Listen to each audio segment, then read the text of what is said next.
بسم اللہ الرحمن الرحیم الحمد للہ رب العالمین والصلاة والسلام علی سید الانبیاء والمرسلین محمد وآلہ واصحابہ اجمعین۔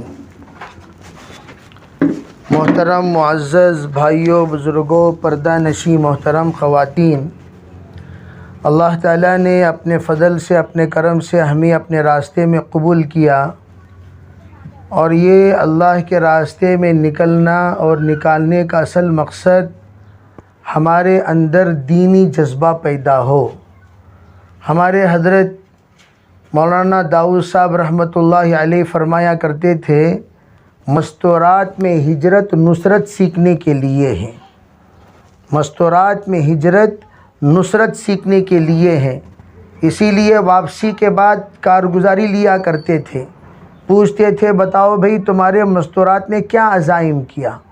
کہا جاتا حضرت ترتیب کے ساتھ نکلنے کا عزائم کیا، تو فرماتے تھے بھئی نکلنا نہیں ہے، بلکہ جا کر اپنے گھر کو مسجد کا ماحول والا، گھر کا مدرسے کا ماحول والا، خانقاہ کا ماحول والا، مرکز کا ماحول والا بنانا ہے۔ یعنی نماز کا جب وقت آ جائے ہمارا گھر مسجد کی طرح بن جائے، ذکر کا ماحول ہو تو پھر ہمارا گھر خانقاہ کی طرح بن جائے، جب تشکیل کا ماحول ہو مرکز کی طرح بن جائے، تعلیم کا ماحول ہو تو مدرسے کی طرح بن جائے۔ اس طرح گھر کو ہم شکل بدلنا ہے، اور ہر گھر کو دار ارقم کی طرح، دار خدیجہ کی طرح، دار عائشہ کی طرح، دار فاطمہ کی طرح بننا ہے، جہاں کے رہنے والے سب کے سب رضی اللہ عنہ ہوتے تھے۔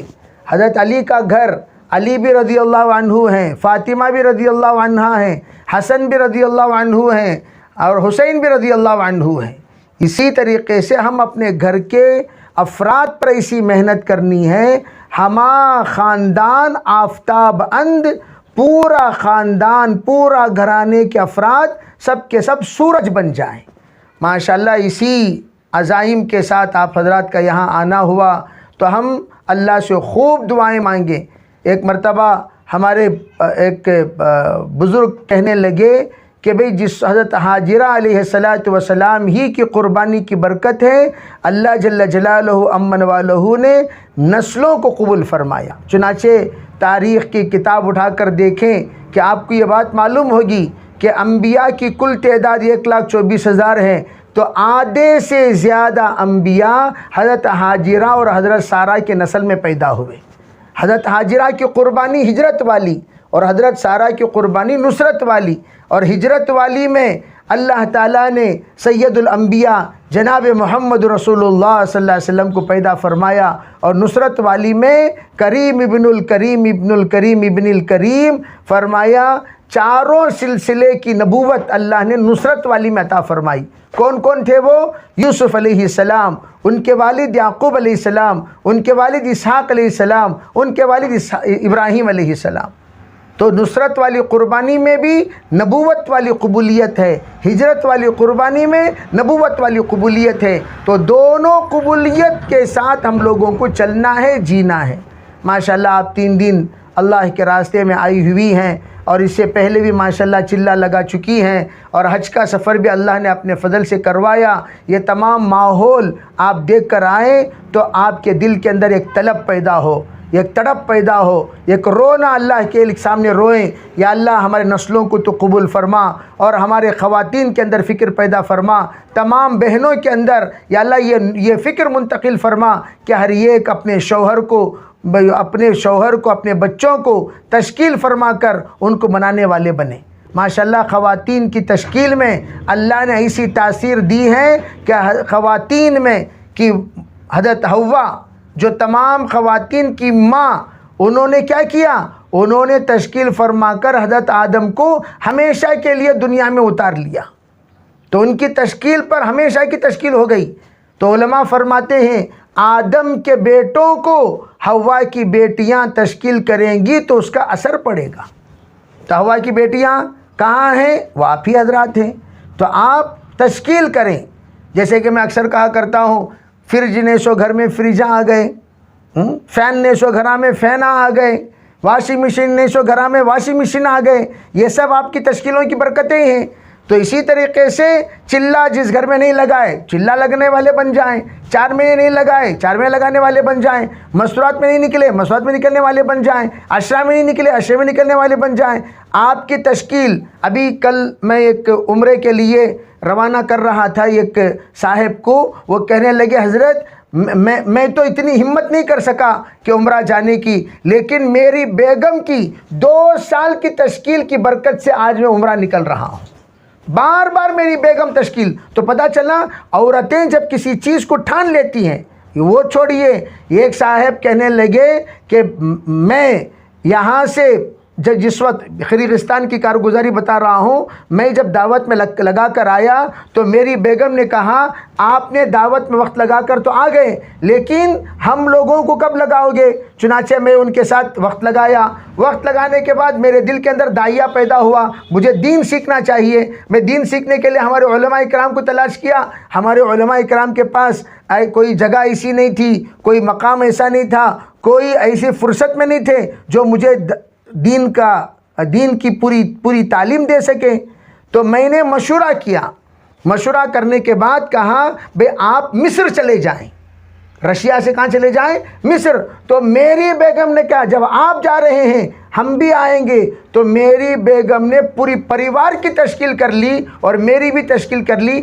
7 سال مصر میں رہ کر میں بھی عالم بنا، میرے بچے عالم بنے، حافظ بنے، اور وہ بھی عالمہ بنی۔ 7 سال کے بعد ہم پھر دوبارہ رشیا آئے، قرغیزستان آئے، تاکہ یہاں کے خواتین کو ہماری بیگم پڑھا سکے اور یہاں کے مردوں کو میں پڑھا سکوں، یہاں کے بچوں کو ہمارے بچے پڑھا سکے۔ ماشاءاللہ اب ہم پورے ہمتن دین کی خدمت کے لیے فارغ ہو چکے۔ کس کی برکت؟ 7 سال کی تشکیل ان کی بیگم نے کی۔ تو میں یہ عرض کرنا چاہتا ہوں، اس طرح کی تشکیل کا جذبہ، کوئی چیز جیسے ہمارے خواتین بنگڑی لینا کو تو بنگڑی لے کو دیے تک سکون سے سونے دیتے نہیں، بھئی ضد ہونی بھی چاہیے۔ تو اسی طرح کی ضد کیا کریں؟ چلہ لگائے تک، 4 مہینے لگائے تک، بیرون جانے تک، تو ہماری تشکیل میں تسلسل رہے گی۔ ماشاءاللہ آپ کے گھر کی تعلیم کے بعد آپ کو تشکیل کا موقع دیا جاتا ہے، وہ کون کرتی ہیں؟ مستورات کرتی ہیں۔ تو مستورات اپنے مردوں کی تشکیل کرتے کرتے کرتے انشاءاللہ مستورات کی تشکیل پر مرد حضرات کا ایسا جذبہ بنے گا، اللہ تعالیٰ ان کو ہر اعتبار سے دین کے کام کے لیے قبول کر لیں گے۔ پھر آپ کا گھر پورے علاقے کے لیے ایک نمونہ بن جائے گا۔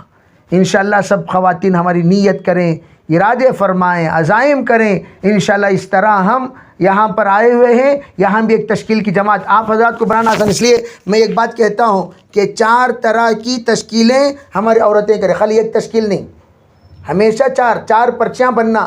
ایک پرچی جس میں خالص عورتوں کی تشکیل، بے مستورات میں کون کون نکلیں گے۔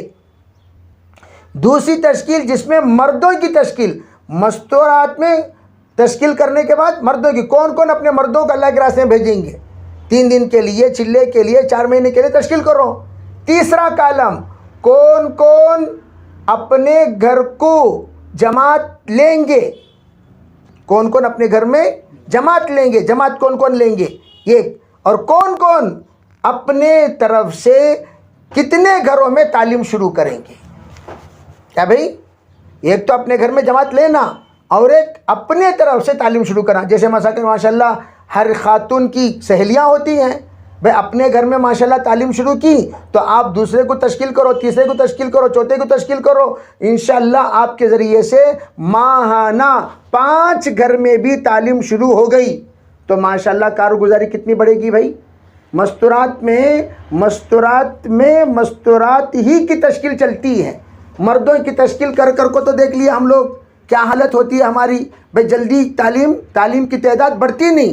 عورتیں اگر یہ ذمہ داری قبول کر لیں، انشاءاللہ ہم اپنے طرف سے ایک بہن کو تیار کریں گے کہ وہ فضائل اعمال کی تعلیم اپنے گھر میں پڑھے، تو 2 کو 3 کو 4 کو اگر ماہانہ اگر ہماری تعداد 2 بھی ہو جائیں، ماشاءاللہ یہاں 5 بہنیں ہیں ہماری، 2 کو تو کتنے ہوئے بھائی، 1 مہینے کو 10 گھروں میں اگر تعلیم ماہانہ شروع ہو تو سالانہ 120 گھروں میں تعلیم شروع ہو گئی، تو پورا گاؤں کور ہوگا کہ نہیں ہوا؟ تو اس طرح انشاءاللہ تمام نیت کریں، ارادے فرمائیں، اللہ تعالیٰ اپنے فضل سے عمل کی توفیق عطا فرمائے۔